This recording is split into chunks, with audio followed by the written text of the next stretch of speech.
Hello, good morning. It is morning here in Florida. I am back in Florida. My name's Chef Ken. If you have been to the site before, hopefully you recognize me and know me.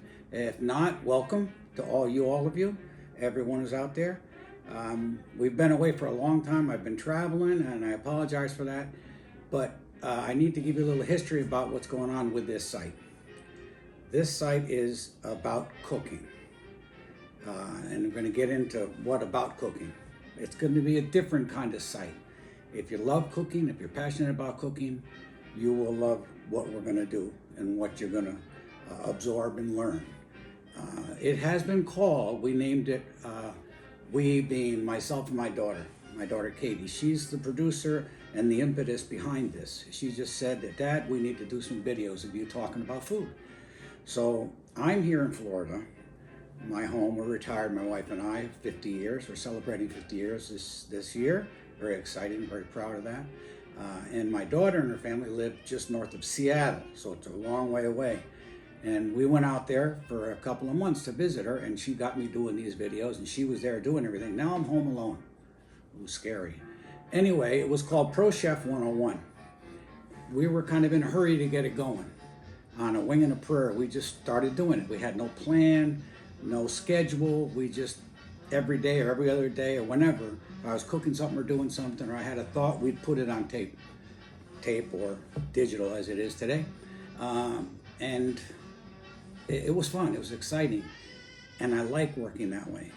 So we're just gonna change the name of the site. The reason being is, like I said, we went into it quickly and we wanna get something that's gonna attract people, and we thought that name would. But about 10 years ago or so, I was teaching at Austin Community College, and I started writing a book. And I had three working titles. One was Cooking Naked, that being just a metaphor for just by yourself. No book, no recipe, no video, just cooking. Cooking naked, just you and your ideas, your thoughts, and your knowledge. And your common sense. These are things that are going to be harping on. You got to have basic knowledge, you got to have common sense, you need to have passion. I'm very passionate about cooking. If you're passionate, you're going to love this site. If you're not that passionate about it, you're scared, we're going to give you the confidence and you're going to be passionate, I guarantee it.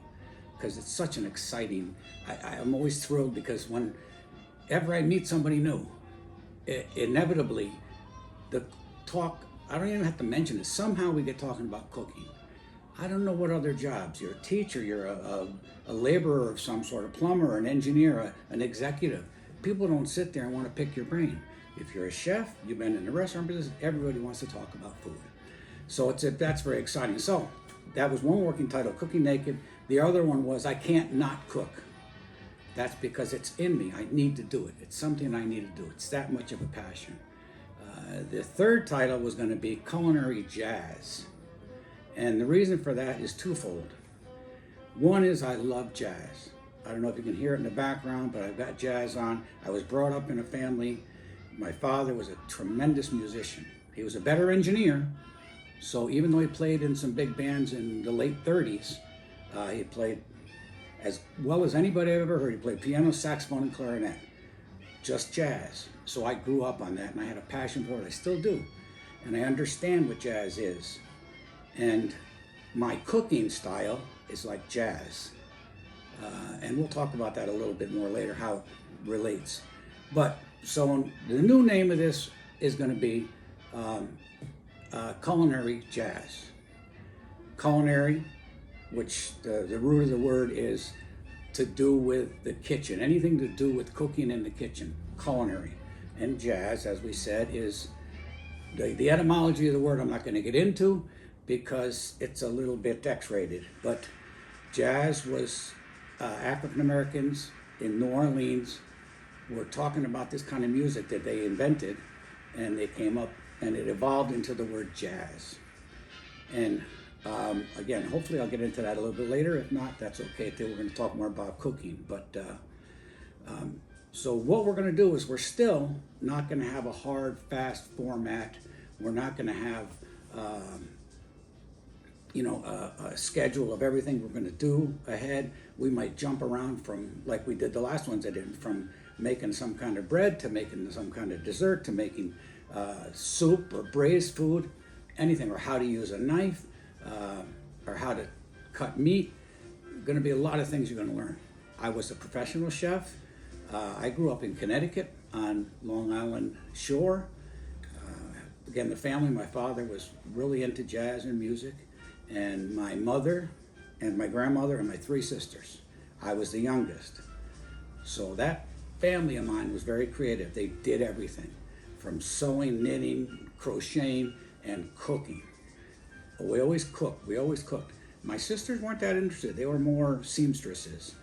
But I was the one that picked up on the cooking.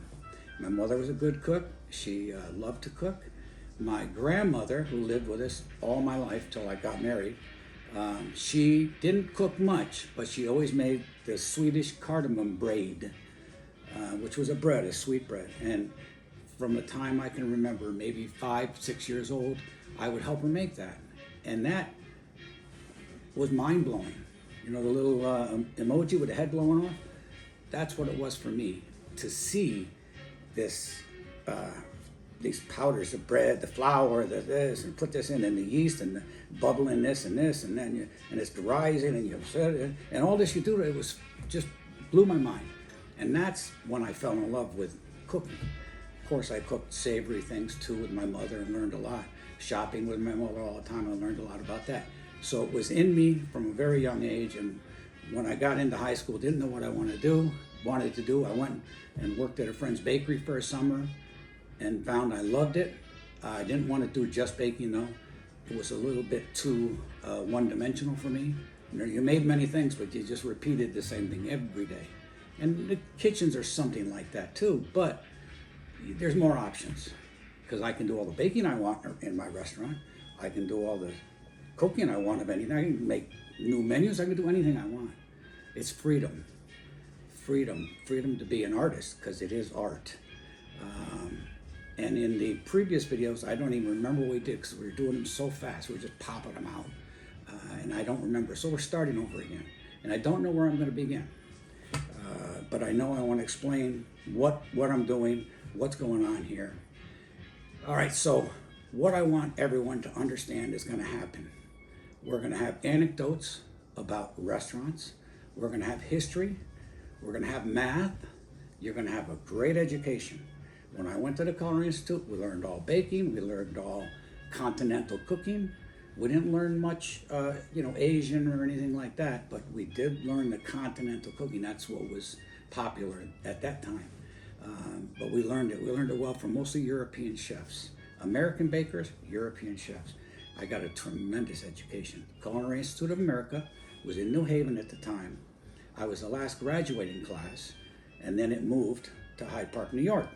Most of you out there are probably familiar with that, but it did begin in New Haven in 1946 as GIs started it. GI cooks, they said, we need a school.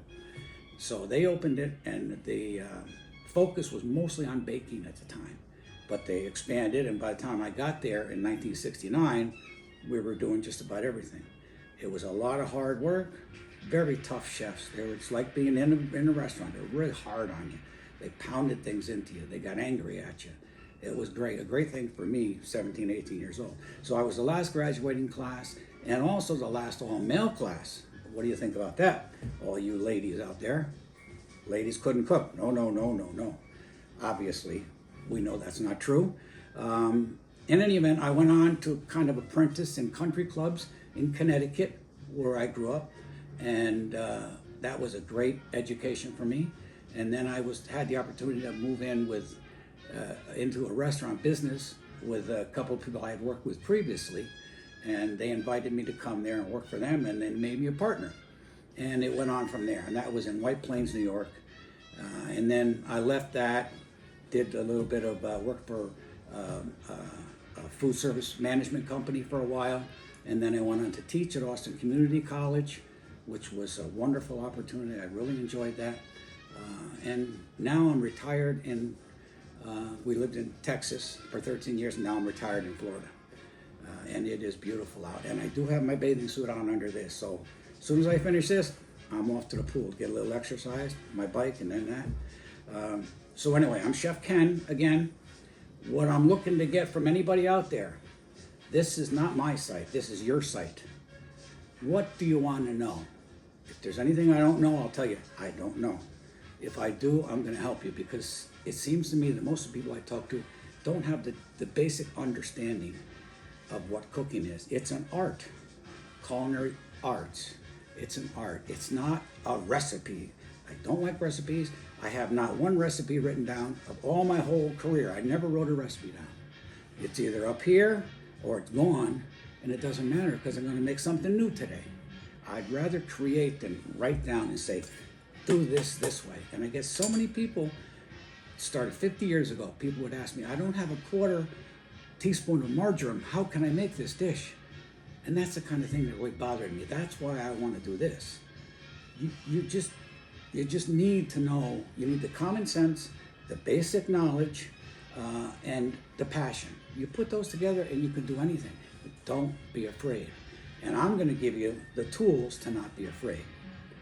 I'm going to give you everything you need, piece by piece. And it's going to bounce around. It's going to be like a pinball machine. You never know where I'm going to be. But that's okay. That's jazz, right? So jazz is, listening to jazz here, Charlie Barnett. I don't know if any of you know any of these songs, but great stuff. But jazz is you start out with a basic structure. There's written notes, and then you improvise. Cooking, similar.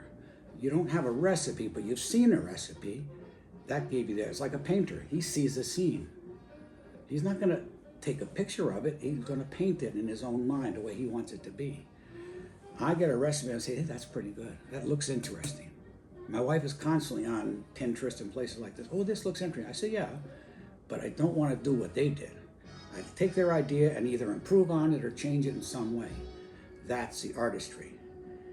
Cooking is not paint by number. Recipes are paint by number. Artists don't paint by number. So you need to say, hey, I know what I'm doing. I can do it. I can start. When I was out in Seattle with my daughter, I had some bananas, so I made some banana muffins. I put other stuff in it. I had no recipe. My basic knowledge, I said, you know what goes in muffins, right? So I put it together. I was looking for the right taste. I tasted it like a chef would taste a sauce. I tasted it. Is it sweet enough? The texture of it, I could tell, say, this is going to be thick enough, it's not going to run too much, or it's not going to be too stiff and dry. Common sense. You don't need a recipe. Those muffins, everybody said they were the best they ever ate. I just made it. I'm not a rocket scientist. This is science, but I know the basic science in baking. Now, baking is different from savory. Savory, you can do anything you want. And you might fail, and guess what? It'd be pretty good. But in baking, you have to be a little more accurate. And in bakeries, you do not have recipes. Bakers call them formulas. And they do everything by weight. I went all through this in the first sessions I had. And don't want to repeat myself, but I will be. Because I'm constantly going to be telling you, you have to weigh it, you have to weigh it, you have to weigh it to get it accurate. You have to weigh eggs, you have to weigh water, you have to weigh milk to get it accurate. I can explain the reasons why at a later date. I don't want to go on forever here. I got some notes. I don't like looking at notes too much. But again, there's so much to learn. This could go on for years because there's so much to learn. I had it crammed in 2 years and then 4 years of basic apprenticeship. When I left school, the chefs told me, you know nothing. Nothing. I think nowadays they say, you're a chef, let's go, you graduated. They said, no, you've got to pay your dues. And I'll tell you stories, anecdotes of like how when I first graduated and I went looking for jobs, every cook job, or pantry, cook, garde manger, whatever, you worked 80 hours a week. That's the way it was, 80 hours a week, no time and a half, 80 hours a week. Take it or leave it. That's the way it was. Tough, but you learn. You imagine, whatever your job is, if you did it for 80 hours a week, you'd probably learn a lot more about it, right? If kids went to school 80 hours a week, they'd probably learn a lot more. Anyway, it was good for me. Nowadays, I don't think too many people, unless they're the owner, work 80 hours. But in any event, we are going to go through everything that I can come up with that I think everyone out there needs to know. I know one thing that sticks out, a little anecdotal thing is people used to ask me all the time, I have a 12-pound turkey, how long does it take to cook? Chefs at the Culinary Institute would scream at the top of their lungs, Chef, how long does it take to cook? Hold your ears. The answer from the chefs was, till it's done! And we got that pounded into us. So when a nice home cook comes to me and says, how long does it take to cook? I can't scream at him, but I can explain to him. I need to know, are you roasting it whole? Is it still cold, like frozen on the inside possibly? Is it room temperature? Do you have stuffing in it? Don't you have stuffing in it? Are you going to cover it, not cover it? What about your oven? What is your oven like? What's the recovery time of your oven? It's very, very difficult to say. But there's so many factors, and it takes so many things involved. You need to know. You need to say, you know what, I'm not going to wait for the thing to pop up. Because you know the pop-up things they have in turkey? They pop up when it's overdone, because they don't want to get themselves in trouble and have somebody eat turkey that's not quite done. So don't use those. But enough of that. You have to learn everything you do every time you make something. It's going to be different from the last time you did it, or it's going to be brand new to you. So you need to know. You have to have common sense, basic knowledge, and everything I try to do is going to be by my motto, which is simplify, simplify, simplify. Make it easy. Keep it simple. Simple. Right? I'm not going to say stupid. Yeah, keep it simple, stupid. Cooking is simple. It's easy. And we're going to teach you how to learn and make it easy for you. All right, until I see you next time, we're going to have something to make. I don't know what it's going to be, but it'll be exciting. Thank you very much again. I'm Chef Ken. Thank you for watching.